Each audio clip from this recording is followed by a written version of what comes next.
પંચમહાલના ધોધંબામાં વિદ્યાર્થીઓએ સૂત્રોચ્ચાર કર્યા છે। વિગતો મળી રહી છે। પંચમહાલ ખાતેથી વિદ્યાર્થીઓ દ્વારા સૂત્રોચ્ચાર કરવામાં આવ્યા છે ધોધંબા ખાતે। આ સાથે જ વિગતો મળી રહી છે એસટીની અનિયમિત સુવિધાને લઈને લેખિત રજૂઆત પણ કરવામાં આવી છે। 80 જેટલા વિદ્યાર્થીઓએ હાલોલ એસટી ડેપો પહોંચી સૂત્રોચ્ચાર કર્યો છે।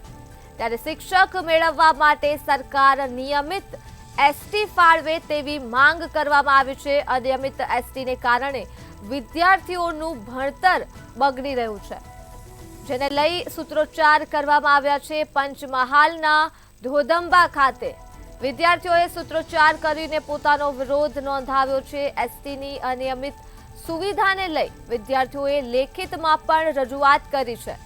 80 જેટલા વિદ્યાર્થીઓએ હાલોલ એસટી ડેપો પહોંચી સૂત્રોચ્ચાર કર્યા છે અને શિક્ષણ મેળવવા માટે સરકાર નિયમિત એસટી ફાળવે તેવી સૂત્રોચ્ચાર સાથે માંગ કરી છે।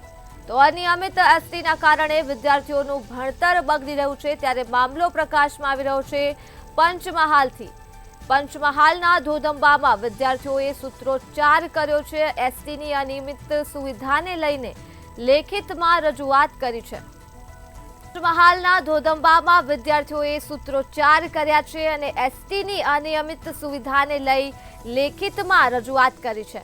ત્યારે 80 જેટલા વિદ્યાર્થીઓએ હાલોલ એસટી ડેપો પહોંચી સૂત્રોચ્ચાર કર્યા છે। શિક્ષણ મેળવવામાં સરકાર નિયમિત એસટી બસ ફાળવે તેવી માંગ કરી છે। ત્યારે અનિયમિત એસટી બસના કારણે વિદ્યાર્થીઓનું ભણવું પણ મુશ્કેલ થયું છે। ભણવાનું બગડી રહ્યું છે વિદ્યાર્થીઓનું, કેમ કે એસટી બસ અનિયમિત હોય છે। ત્યારે પંચમહાલના ધોધંબામાં વિદ્યાર્થીઓએ સૂત્રોચ્ચાર કર્યા છે અને એસટી બસની અનિયમિત સુવિધાને લઈ લેખિતમાં રજૂઆત પણ કરી છે। શિક્ષણ મેળવવા માટે સરકાર નિયમિત એસટી બસ ફાળવે તેવી માંગ કરવામાં આવી છે વિદ્યાર્થીઓ દ્વારા। અનિયમિત એસટી બસના કારણે વિદ્યાર્થીઓના ભણતરમાં ખોટ પડી રહી છે। એસટી બસ અનિયમિત હોય છે, જેને લઈ વિદ્યાર્થીઓએ સૂત્રોચ્ચાર કરી પોતાનો વિરોધ નોંધાવ્યો છે। તો પંચમહાલના ધોધંબામાં વિદ્યાર્થીઓએ સૂત્રોચ્ચાર કરી લેખિતમાં રજૂઆત કરી છે એસટી બસની અનિયમિત સુવિધાને લઈને। વિગતો મળી રહી છે પંચમહાલ ખાતેથી દ્રશ્યો સામે આવી રહ્યા છે। વિદ્યાર્થીઓએ લેખિતમાં રજૂઆત કરી છે એસટી બસની અનિયમિતતાને લઈને। 80 જેટલા વિદ્યાર્થીઓએ હાલોલ એસટી ડેપો પહોંચી સૂત્રોચ્ચાર કર્યા છે અને વિરોધ દાખલ કર્યો છે। લેખિતમાં રજૂઆત પણ કરી છે।